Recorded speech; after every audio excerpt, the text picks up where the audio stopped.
That was an inconvenient cut-off moment. Right in the conclusion. So I yeah, like it. It adds a bit of unpredictability yeah. What to these happens next? videos. What's the conclusion?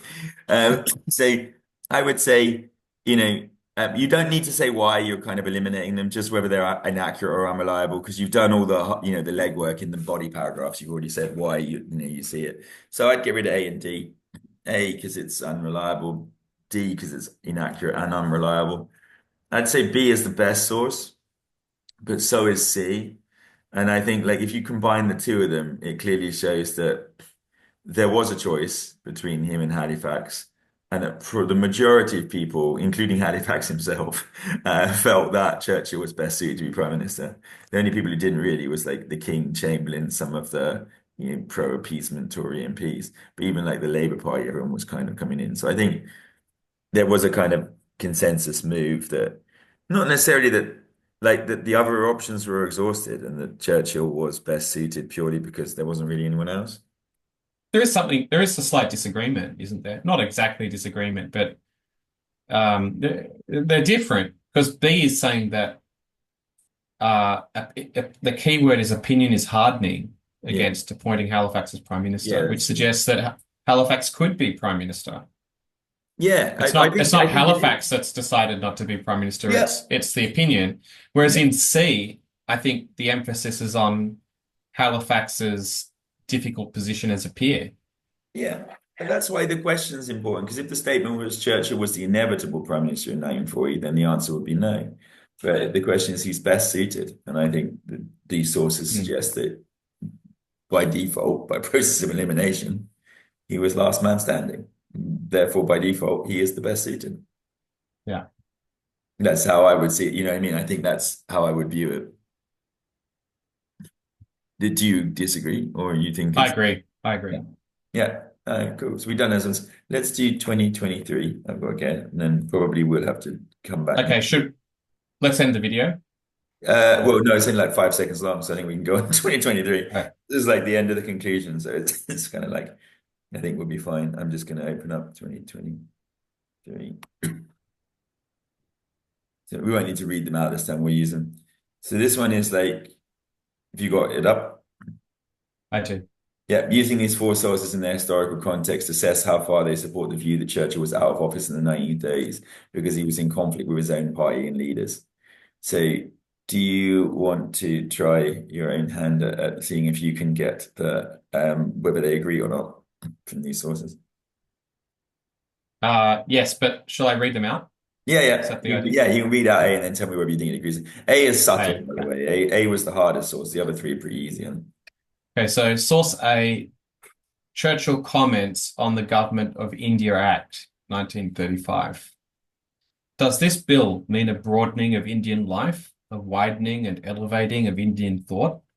Does it mean that the Indian worker, when he rises to his daily task, will have a better chance of life, liberty, and the pursuit of happiness? India is a country, almost a continent, which has responded to the influence of British peace, order, and justice, and all the applications of modern science. New wealth, new food, new facilities. They have been brought into being in the last 50 years.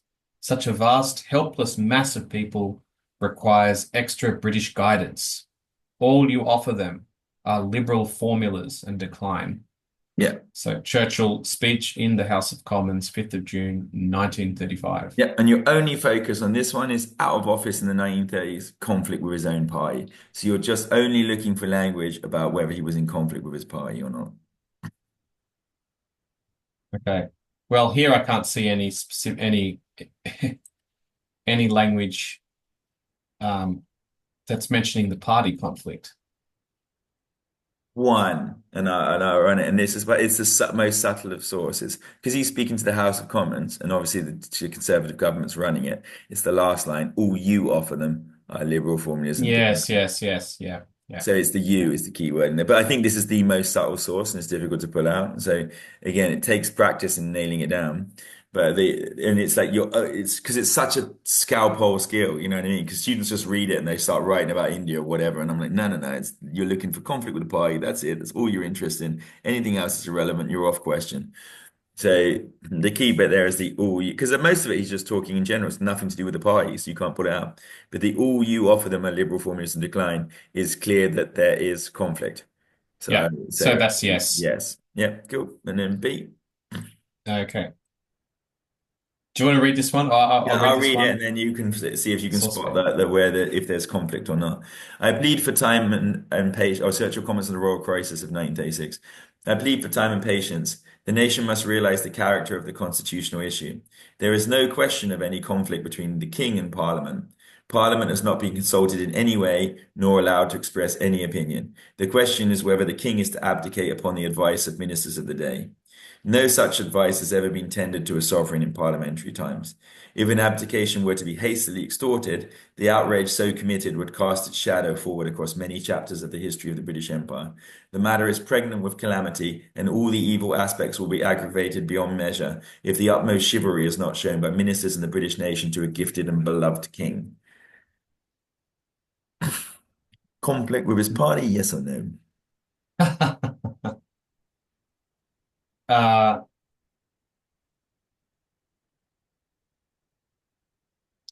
Question is whether the king is to abdicate upon the advice of ministers of the day. Hmm.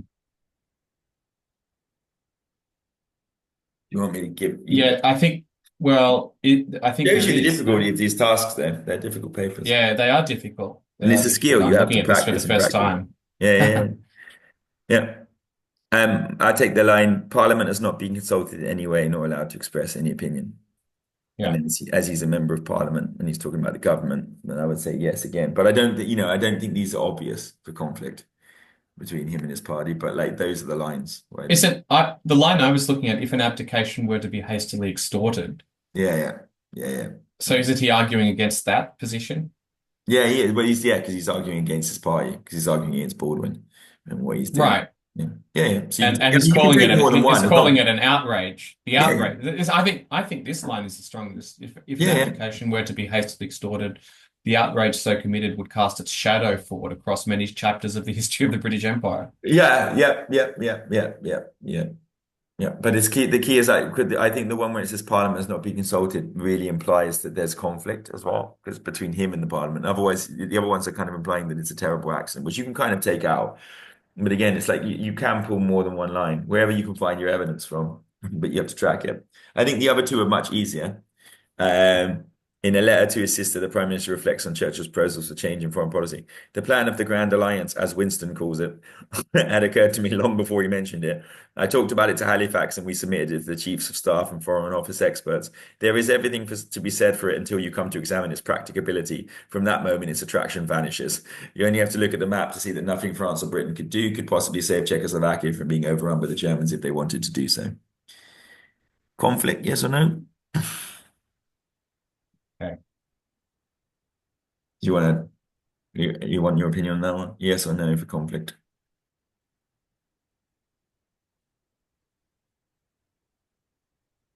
Uh, Hang no. You think no? Why? Just a second.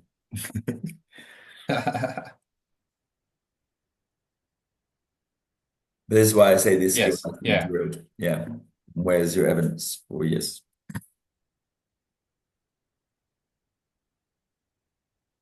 So I always think scientific.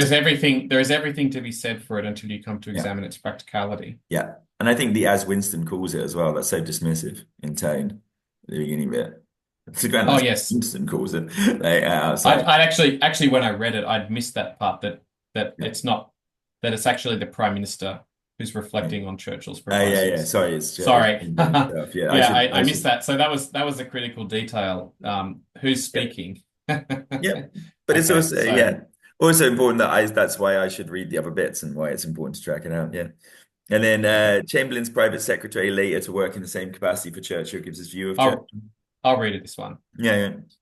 He certainly gives one confidence and will, I suspect, be Prime Minister before this war is over.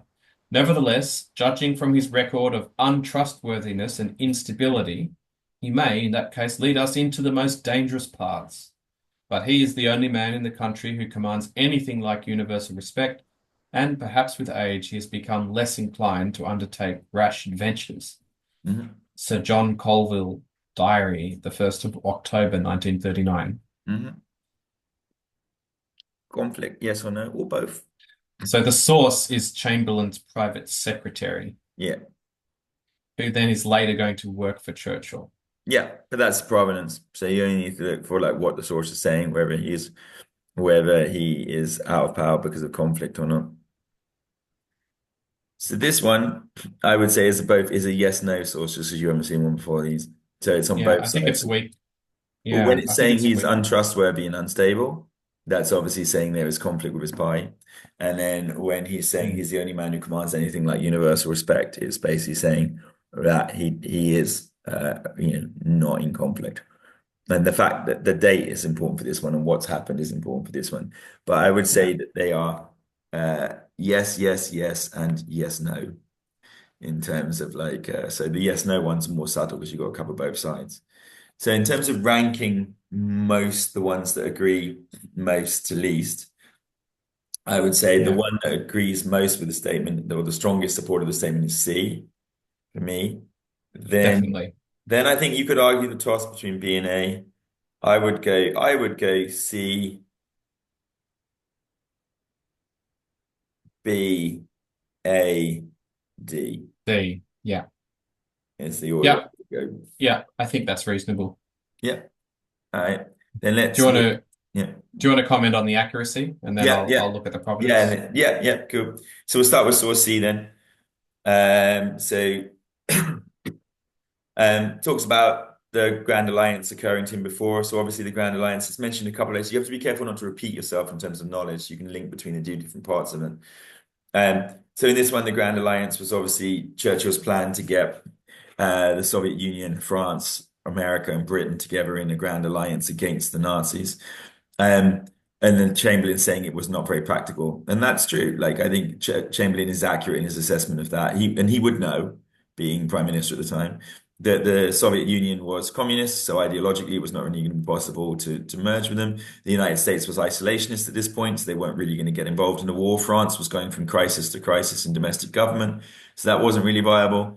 And his point where he says that they couldn't really stop Czechoslovakia from being overrun is fairly accurate about Russian support because they would have had to get to Czechoslovakia, they would have had to go through Germany, and that would have Yeah. started the war. And by this stage they still didn't know about um the Molotov-Ribbentrop Pact yet. Yeah. Well, That had it hadn't been been. made yet? When was that?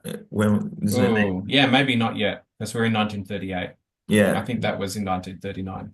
Who was I I don't could be wrong, by the way. put up But it was, where is it?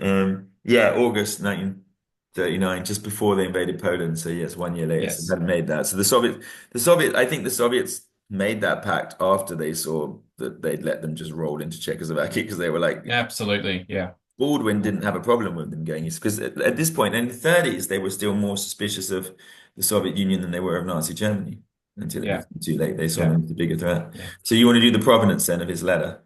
So yeah, how reliable is this? So, yeah, so it's a letter to his sister. Yeah, So it's a personal letter. It's not, I think the one of the basic questions to ask is it private or public? yeah.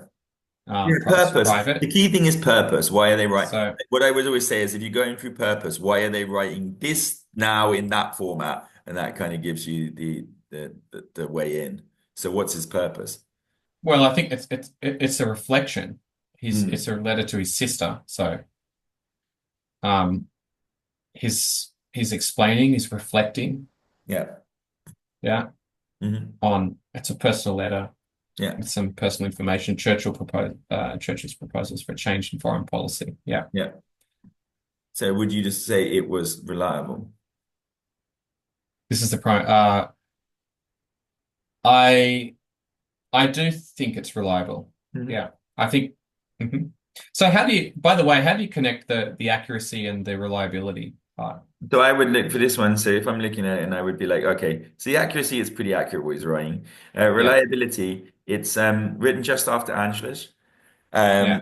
So Anschluss has just Anschluss. happened, and Churchill's just the key is this is why like this is where they'll be able to know you're not because the more you know around it, the better you can do this because it's like every Yeah, bit of because every bit of information changes it. You know what I mean? The more you know, and that's the key with history. The more you know around something, the more you can read it. So Churchill's just attacked him in the Commons, and this is a reply like he's writing to his sister after that. And so I think that knowing that he's just been attacked by Churchill in the Commons changes everything because he's I think he's writing to his sister to vent and to justify his own position because he's been attacked. As you would do today, where you'd WhatsApp a family member and be like, definitely. "Hey, this Yeah. pig just talked to me." So I think he's doing it to vent, and I think that's where, as Winston calls it, with a slight agitation. So I think he might be prone to be a bit more like bitter in his tone, but a bit outside. But I think still, even then, it's reliable Mm. because it's clearly just really is his thoughts because he's Yeah. writing to his sister to A- vent outside. So this really is what he thinks. And It's there's no and it's a person. reason. Yeah. Yeah. Yeah, there's no reason he's not thinking this is going to be published. There's no, even though it's in like millions of, it's always in all the exams. And some of my students use it in their coursework because they did appeasement as their coursework. Oh, But like, interesting. it's like, there's no reason for him to lie in this letter, I think. So I think this source is both very accurate and very reliable. Okay. All right. And again, it always depends on what you're using it for, because the same source can be accurate and reliable on one question and not on another one. Yeah. Yeah, that's right. So it Yeah. entirely depends on the question. Yeah, and I think this is clear that everyone is aware that Churchill and Chamberlain had a big disagreement on the appeasement and the Grand Alliance. Oh, of course. Yeah. Yeah. So Okay. I'll do what did we say was next most like B. So in terms of B, obviously it's saying Parliament has not been consulted in any way, it's not expressed an opinion. It's saying that it's kind of downplaying the conflict between him and his party, and also saying that there's no conflict between Parliament and the King. That's clearly not right, but based on the provenance, you'll understand why. Like Baldwin was really had a problem with the King, given that he's head of of the Church of England as well, and the fact he was marrying someone who married before. So I think that there was a serious conflict, and he's saying that the public were against this abdication when they weren't. So I think Churchill really misread the room with the abdication crisis and what was going on. Um, so I would say it's fairly inaccurate saying that most of them had supported it, but that will come from the provenance. He is obviously the king's Yeah. close friend, so he doesn't want him to go out. And he's also an imperialist, so he's going to see that the abdication of a king is something that just shouldn't happen. But I think the key thing here is that it's a public statement from Churchill one day before the abdication happens. So his Yeah. purpose is clearly to persuade the public to step in because he believes the public's on his side. He's looking for the public he's making an appeal to them. He's not going to say how much conflict there is because he doesn't want to alienate his own party, but the fact that he's doing that suggests it is. He's obviously trying to rise up the public to put pressure on Baldwin, to get Baldwin to back off the abdication, Yeah. which means it's not going to be reliable for a conflict with his own party because Yeah. he's not going to. Churchill in a public speech is never going to reveal, his hand or the conflict that he's got. It's not Yeah. his nature. Completely agreed. So Yeah. I think this source is both questionable on accuracy and reliability Yeah. um, for conflict. Although we know from our own knowledge that there, and again, you kind of have to use your own knowledge to be like, what do we know of the conflict? We know that Churchill was in conflict with Baldwin over the abdication crisis. That Churchill didn't want the king to step down, but that the vast majority of MPs and Baldwin did. So I think that this source is he's hiding the accuracy a little bit, and it's unreliable given its purpose. Okay. Yep. And So that A yeah, is next, right? yeah. Anything else you want to add to that one? So the sidebar one. No, I think that's right. I Yeah. agree. And then Yeah. I'll It's try a A, and then I'll do it, and then like we'll run the next ones the next week probably because we run out of time. So source A, speech in the House of Commons. Obviously, it's talking about all you offer them a liberal formulas and decline. The Government of India Act was obviously brought in to try and give a degree of self-governance to India, to try and stave off the fact that they were pushing for independence at this point, because Gandhi was doing his salt marches and other stuff pushing out. And they were worried that India would push for independence unless they were given some sort of self-governance. Churchill himself had obviously been opposed to that. Like he didn't think India, non-white colonies could run themselves. and he was opposed. Saw India as the jewel of the crown, was opposed to them having independence on any grounds. So I think the fact that he's saying they offered him liberal formulas in decline is accurate of his opinion because he genuinely believes that he says they require extra British guidance. He didn't believe non-white peoples could run themselves effectively outside of stuff. And I think that this is accurate of his opinion and accurate of the conflict. Um, and obviously the key that he's saying all you offer them, he's talking to effectively the government, which at this point is Ramsay MacDonald and Baldwin. The fact that it's a speech to the House of Commons in terms of reliability, it is just as Ramsay MacDonald is going to step down for ill health. So again, he's not going to talk about conflict in his party so obviously, and that's why I think this one is also subtle, because he's angling to instead of to take the prime ministership instead of Baldwin and replace Ramsay MacDonald. So he's not going to want to alienate his party. But he is speaking in the House of Commons on an act to try and persuade the Prime Minister to vote and his party to vote against it. But he's not going to emphasize conflict because he wants the job of Prime Minister afterwards. And there's a Yeah. leadership contest that's coming straight after this. Yeah. So I would say it's somewhat accurate and not so reliable. Yeah. Anything you want to add? No, I agree. Yeah. And then D, the last one. Chamberlain's private secretary later to work in the same capacity for Churchill because it's view on Churchill. So this is saying that obviously it says that he is untrustworthy and unstable, and that was one of the reasons why he's in conflict with his party. I agree with the untrustworthiness because I think that this is just after the war has started. So once the war starts, Churchill was very loyal to Chamberlain and doesn't try and remove him until the issue comes up in 1940. But throughout the whole of the 1930s, Churchill has been trying to become prime minister. He has not been reliable for Chamberlain or for Baldwin before him either. So I think you could say that Churchill is untrustworthy in his own desires to get the prime ministership. Well, I'm not sure I agree with being unstable and Insta- instability because I think he was pretty consistent in his opinions all the way through the 30s. I don't think he wavered. So unless they're saying unstable as in his thought process was different to others, but I'm not sure I agree with the accuracy that he was unstable. I think he was pretty consistent in his Yeah. opinions all the way across. But then the other part of this is it says he's the bit on the other side that says that it is accurate is where it says he's the only man in the country who commands anything like universal respect. Well, that's true at this point, and only because the war started. So this diary entry is just after the war has started. And like, although he didn't become prime minister till a year later, in terms of war, because he'd been the one warning about this Nazi Germany's all the way through, he had the credibility of being accurate, and he was the only one in the cabinet to have any military experience. So he was the only person who commanded universal respect. Chamberlain didn't have it, and neither did Halifax because of appeasement. But Churchill had been right on this issue. He'd been wrong on other issues, but he'd been right on this issue. And I think that leads into the provenance of like reliability. Well, it's a diary entry written right at the time, just after the war has broken out, by Sir John Corbett, who was Chamberlain's private secretary and later worked for Churchill. So obviously he's Chamberlain's private secretary. He's going to very much know what was happening at the time. He's going to be privy to Chamberlain's thoughts on this. He's going to have an opinion on Churchill. You could argue if it was Chamberlain's private secretary, you would be a little bit wary of his um, trustworthiness on this issue. But the fact that he later went to work for the same capacity for Churchill suggests to me that he didn't have any personal grievance with Churchill.